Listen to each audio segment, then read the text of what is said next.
gazer des opposants, à interdire des manifestations, à bloquer des sièges des partis.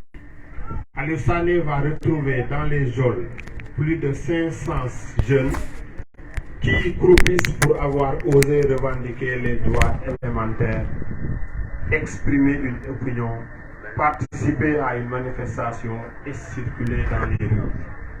Les arrestations massives, la répression disproportionnée et l'instrumentalisation de la justice à des fins politiques ont conduit à la radicalisation d'une partie du corps social et engendré l'escalade de la violence qui vire à la vendetta.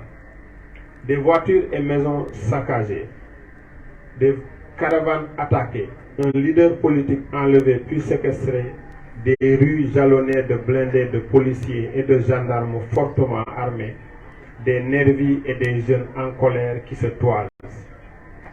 Tel est le visage qu'offre la capitale sénégalaise ce 31 mai 2023. Face à ce climat de terreur et d'insécurité grandissante, consécutive à l'aventure du chaos, délibérément choisi par le pouvoir de Macky Sall, qui entend violer la Constitution et sélectionner les candidats à la présidentielle 2024, le F24 lance un message pour une désescalade gage d'une paix durable. F24 appelle le président Macky Sall et son camp à se ressaisir, à reconsidérer leur position et à inscrire leur action dans le cadre du droit et du respect des dispositions constitutionnelles. L'heure est grave et il est temps de s'arrêter avant de toucher le fond. Ce mercredi 31 mai 2023 à 17h, F24 lance le dialogue du peuple qui permettra de tâter le pouls de ce dernier afin de dessiner en pointillé ce qui devrait être le Sénégal de demain, débarrassé du présidentialisme monarchisant. Pour une paix adossée à la vérité, pour la paix avant tout et pour tout, la paix au-dessus de tout. Tous pour la réussite du dialogue du peuple. Fait à Dakar, le mercredi 31 mai 2023, le comité exécutif. Je vous remercie.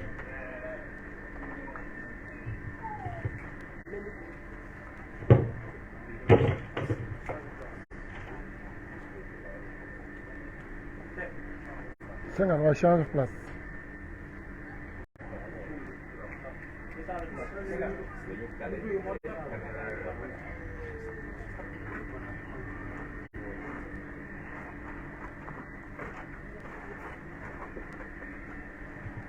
Asalaamaaleykum. Donc tey conférence bi ñu wootee ñu ngi ko wootee boole ko F24 ak Y'en a marre bi nga xam ne coordonnateur Y'en a marre di Aliou Sané dañ ko jàpp ci loo xam ne dafa fekk mu nekk délégation boo xam ne F24 moo ko doon def pour dem seeti kenn ci ay mbokkam ay membre am boo xam ne dañ ko séquestré ci lu dul yoon. jàpp boobu ñu ko jàpp nag jàpp boobu teguwul ci benn yoon la teguwul ci benn dëgg te li tax ñu jàpp ko mooy rek dañoo bëgg organisation yi nga xam ne d'accord ñu ak pouvoir bi dañ leen bëgg a katabal jël ñi nga xam ne ñoo ci gën a fës gën ci féeti ci kaw ñu teggi leen dugg leen ci kaso bi tere leen ñuy dox seeni muraada def li ñu war def ci réew mi loolu moo ko tax te boo gisee loolu nag li ñu séntu ci réew mi mooy tey jii ñu ngi koy naqarlu maanaam dañuy gazer opposants yi di interdire manifestation yi di leen tere barki démb Yewwi bëggoon def manifestation ñu tere ko donc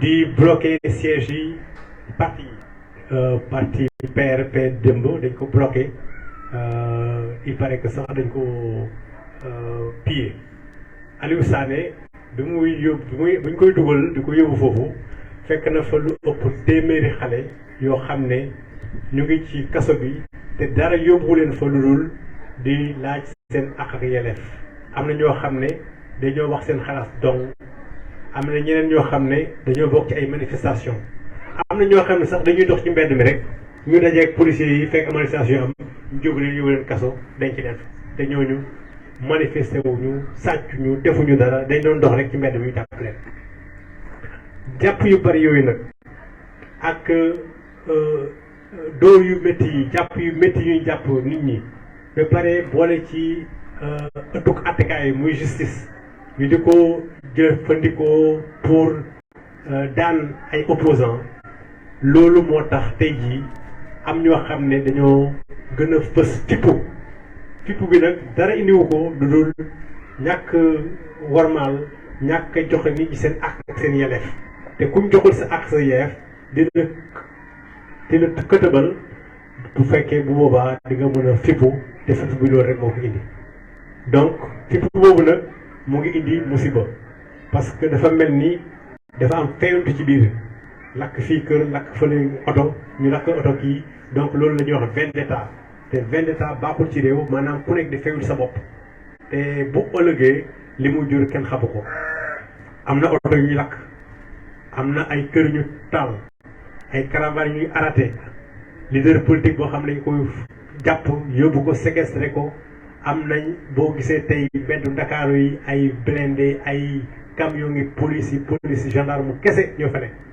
ñu bokk bu rax ci dolli am ay nervi ñoo xam ne duñu policier waaye dañ leen fay ñuy gaañ nit ñi di leen toroxal ñooñu ñu ngi dajeeg xale yi mer ñu nekk ci mbedd mi donc loolu mooy tey li nga xam ne mooy capitale yi Dakar loo xam ne kenn mësu koo gis ci réew mi tey boo demee ci réew mi loolu dong moo fi am maanaam fitna boobu tax na kenn amatul sécurité ci réew mi te loolu mu ngi gën a law di gën a rëy te li muy indi kenn xamu ko te li ko waral du dara lu dul président Macky Sall bi nga xam ne dafa xëy ne moom dafay du sàmmonte kàddoom constitution bi da koy violé ci lu mu ko neexee moom ak ñi mu àndal te buñ ko violé ba pare ñoom ñooy tànn ku leen neex ñu dem ci élection yi parce que ku leen neexul foog ñu faagaagal ko loolu nag mooy li nga xam ne moom ci réew moo tax F24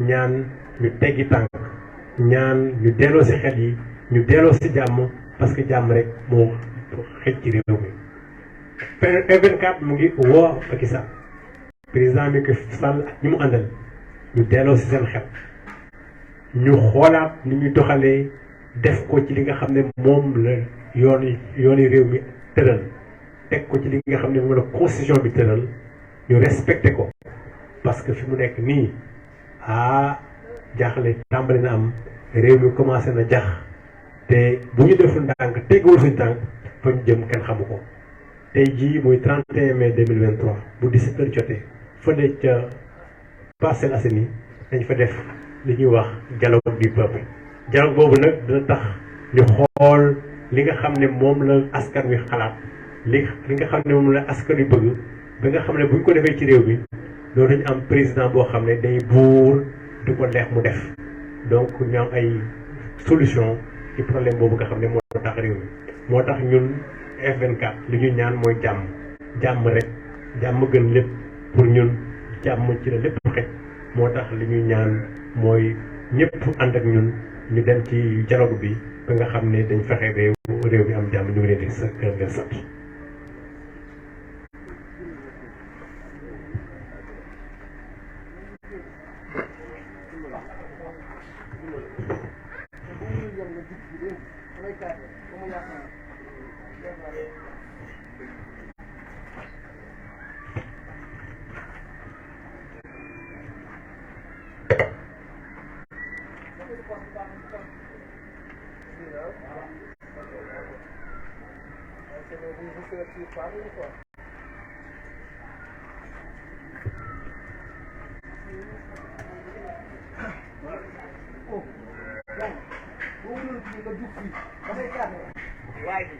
kii dafa am feebaru xel.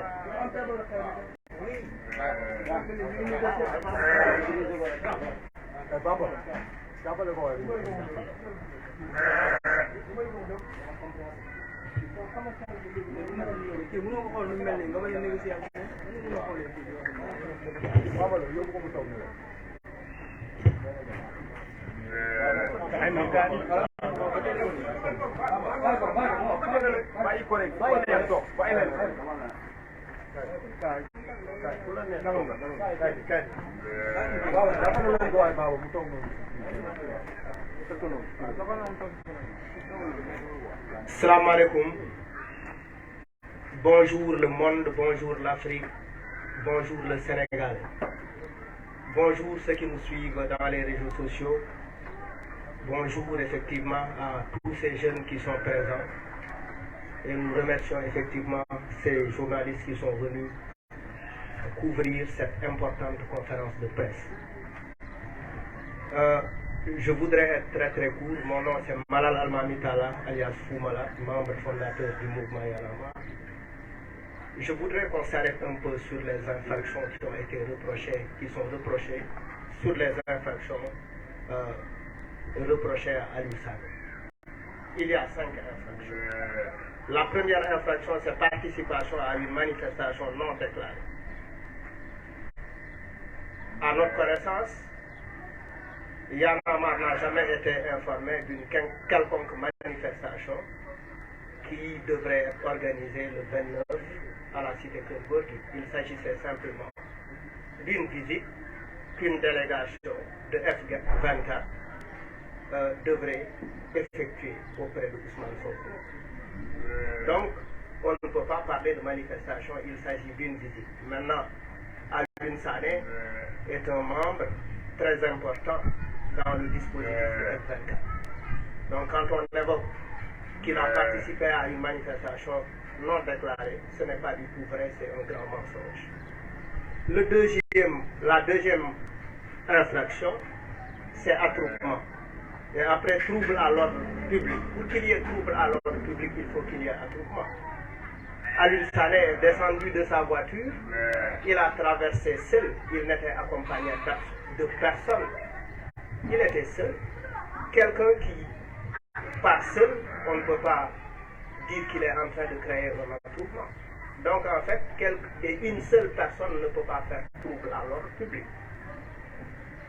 La quatrième infraction, c'est entrave volontaire à la libre circulation. Aliou Sané a garé sa voiture dans un parking privé. Donc même sa voiture ne pouvait pas faire entrave à la circulation. La cinquième infraction, c'est violence par voie de fait commis sur des agents de la force publique.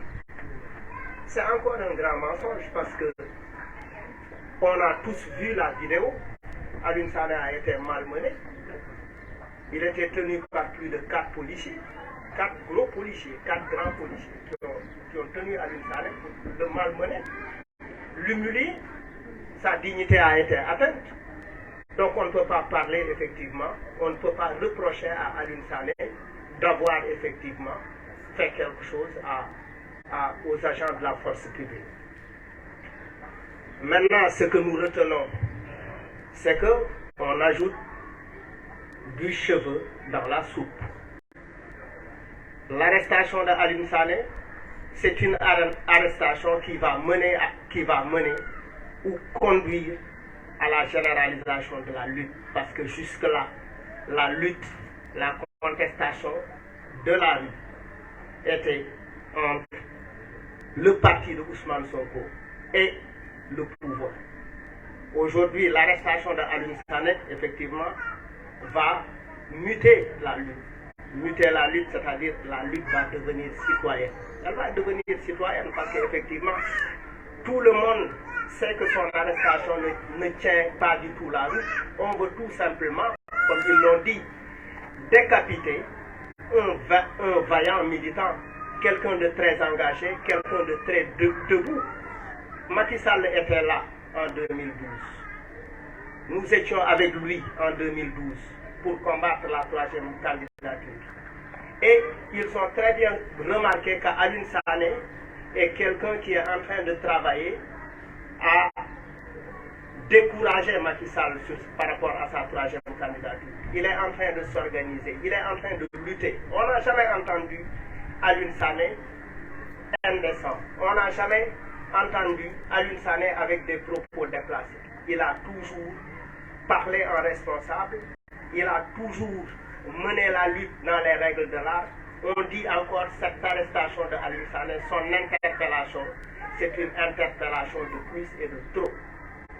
Le mouvement Y en a marre fera face au pouvoir. Parce que tout le monde va rester debout pour faire face à ce pouvoir parce que nous ne serons pas d'accord.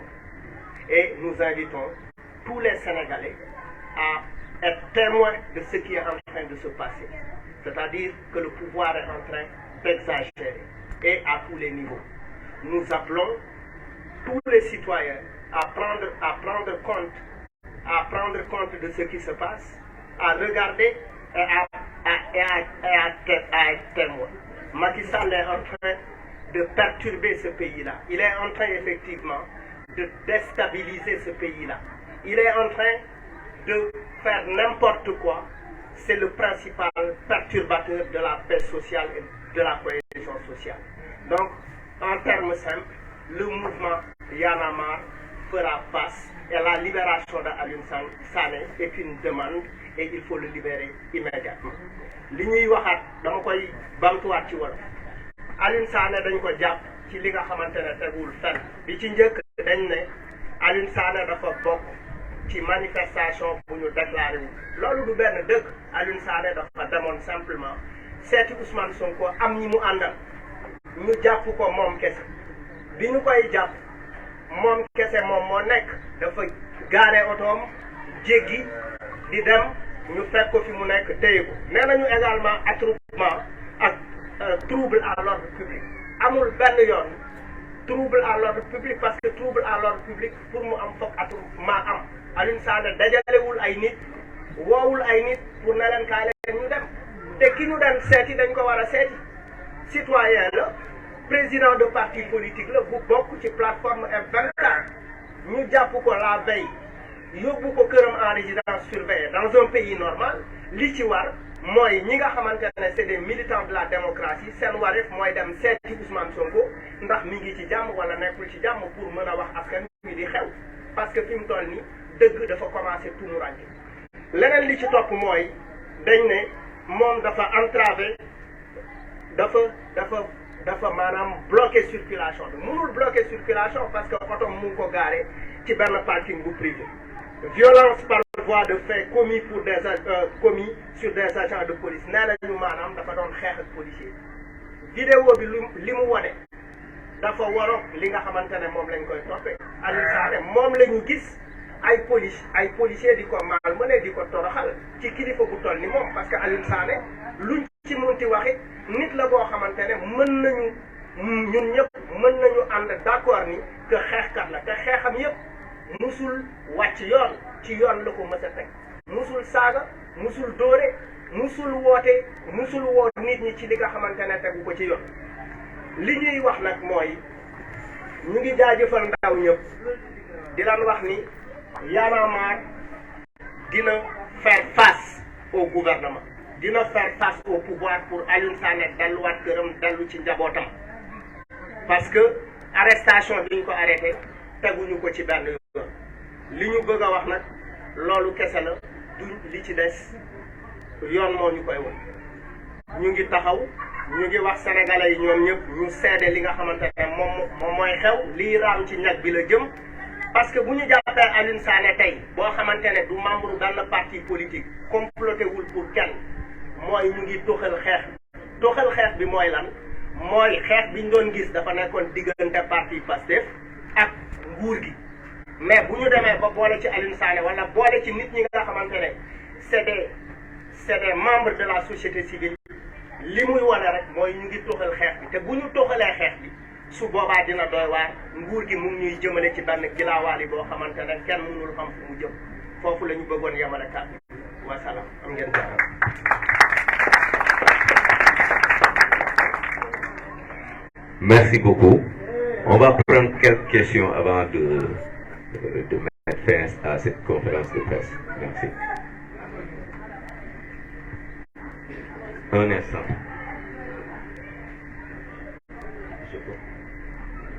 Bonjour à tous. C'est Salomon Ousmane Diallo, journaliste à la RFM.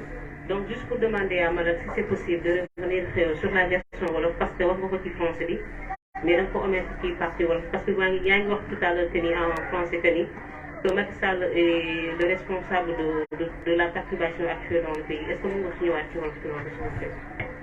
waaw li ma bëgg a wax mooy jàmm ji nga xamante ne sénégalais yi ñu ngi koy dund depuis boobu mu nekk suñu way ñu naw ci Sénégal fépp ci àdduna Macky Sall mu ngi yàq jàmm jooju parce que Sénégal démocratie mooy taaram te démocratie mënul nekk ci fi nga xamante ne jàmm amu ko ki nga xamante ne nag moo sotti ci cere ji suuf ba cere ji xajam wala mu fekk potu soow bi tegu mu sànni ci weñ buy naaw kooku Macky Sall parce que tey li koy firnde c'est très simple waxuma waxu parlo ku jàpp Aline Sané ci simplement parce que dafa seeti Ousmane Sonko jàpp ay yeneen doomu aadama parce que tout simplement dañu prononcé wu sur la situation de ce pays là wala effectivement bu ñu njortee ni nit nga bu contre troisième mandat parce que da nga am taxawaay boo taxaw jéem nañu wut façon pexe bu nekk pour sosal la ko parce que ñenn ñi mun nañ leen tuumaal ni dañ saaga ñenn ñi mun nañ leen tuumaal ni dañu woote pour dëkk bi tàkk mais loolu yëpp seet nañ ko ci Aline Sané gisuñu ko donc ñu bëgg a sukkandiku ci lii parce que nit mënul wàcc ci oto jéggi tëli simplement pour seeti Ousmane Sonko nga téye ko jël ay infraction yi nga xamante ne parce que li ñuy jéem xam nañ ko mooy dañ ko bëgg mandat dépôt dañ ko bëgg a yóbbu instruction loolu nag ñun ñi nga xamante ne ñooy nekk di xeex ak yelleef d'abord ci kuréelu Y'en a marre ak ci yeneen i kuréel wala ci suñu yeneen i communication ñu ngi wax ni ndaw ñi tey Aline Sané lay doon mais suba Cheikhou Camara lay doon wala ginnaaw suba mu nekk Gris wala ginnaawaati suba mu nekk Malal donc pour loolu nag mu mën a dañ il faut que ñëpp taxaw pour xeex loolu.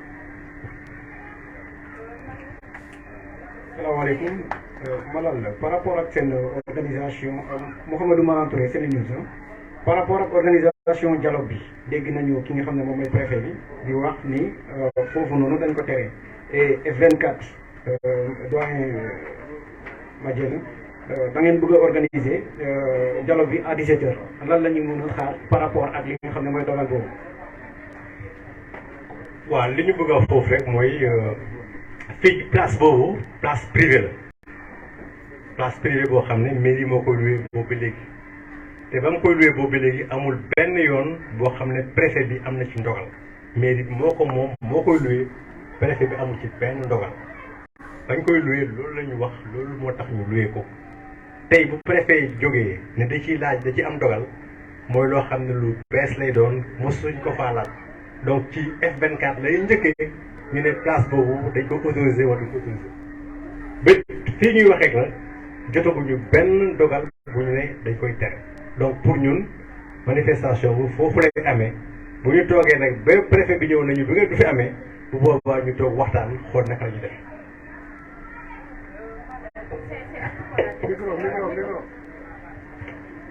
C'est Astou Konaté de Seneweb. J'avais une question. Comment vous allez faire face à cette situation? Vous prônez la résistance et vous voyez également que Macky Sall est là pour faire face également à vous qui sortez tout le temps pour les manifestations. Comment vous comptez réagir tout en sachant qu'aujourd'hui, la manifestation ou bien le dialogue que vous organisez est interdit? Je pense que par rapport à la question du dialogue que M. Mbodj a répondu, mais par rapport à comment Y'en a marre fera face, Y'en a marre a toujours su faire face. Et on fera face. De toute façon, en termes simples, Y'en a marre fera face. Oui, oui, mais kuy yor du sëqët.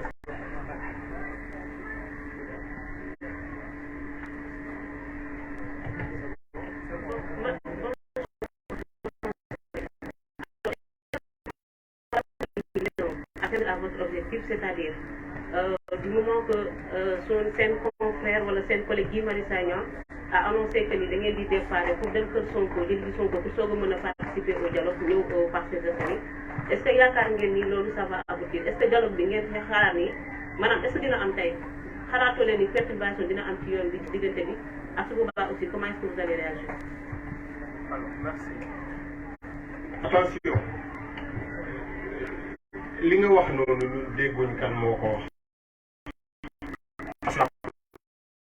La deuxième chose loolu du décision F24 ok parce que entité yi nga tudd noonu même Yewwi Askan Wi entité la ci biir F24 et F24 kii moo yor kàddoon bu ngeen di laaj da ngeen koy laaj moom mu wax leen moo gën wax yooyu di pirater kii nee na ainsi de suite.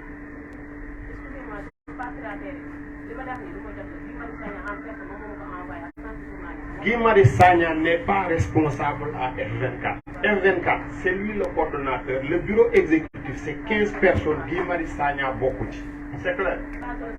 Voilà, je sais que, mais je l'ai clarifié. Ok, je vous en prie.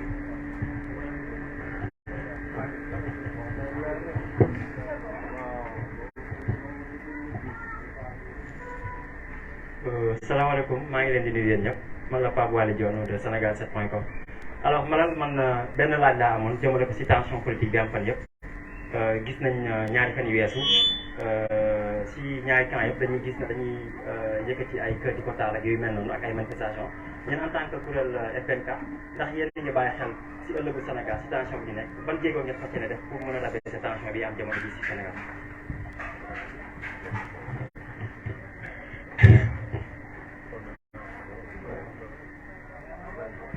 Ok. La question est encore adressée à Malal. Pourtant, Malal a dit clairement que lui, il représente le mouvement Y en a marre. La conférence de presse, c'est le mouvement Y en a marre et F24. Si vous voulez poser une question à F24, Mamadou Mbodj mi ngeen koy poser. S'il nous donne maintenant nous, ne nañ wax ñun ñu wax parce que F24 moom moo ñu ci yélif moom mooy personne morale yi F24. Ok?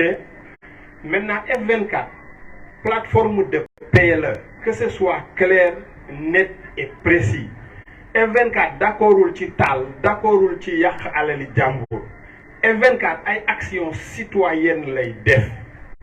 Loolu vraiment na ñëpp yóbbaale message boobu ñiy taal nañ arrêté taal ñiy yàq nañ arrêté yàq parce que oto yi ñuy fekk buntu kër nit ñi di leen taal yi ci ëpp suñuy oto ñun ñii la boo fekkee buntu kër ministre oto wala directeur nga taal ko mais ku jàppal ne voiture de fonction nga taal te voiture de fonction bi ñun ñoo ko moom problème yi mën nañ ko régler sans ñu taal wala ñu yàq xaw ma ndax j'ai répondu à votre question ou pas merci. Merci. Oui, F24 est une initiative de paix. F24 ne peut jamais promouvoir la violence. Et nous demandons à ceux qui cassent, ceux qui brûlent de l'arrêter. Parce que ceux qui brûlent ou qui cassent, le plus souvent, ils brûlent nos biens, nous Sénégalais, et ils cassent nos biens. Nous sommes en mesure de régler la question sans casser ni brûler. C'est ça vraiment le message de F24. Donc nous sommes pour la paix, nous faisons la promotion de la paix. Et nous posons des actes qui vont vers des actions citoyennes. Merci.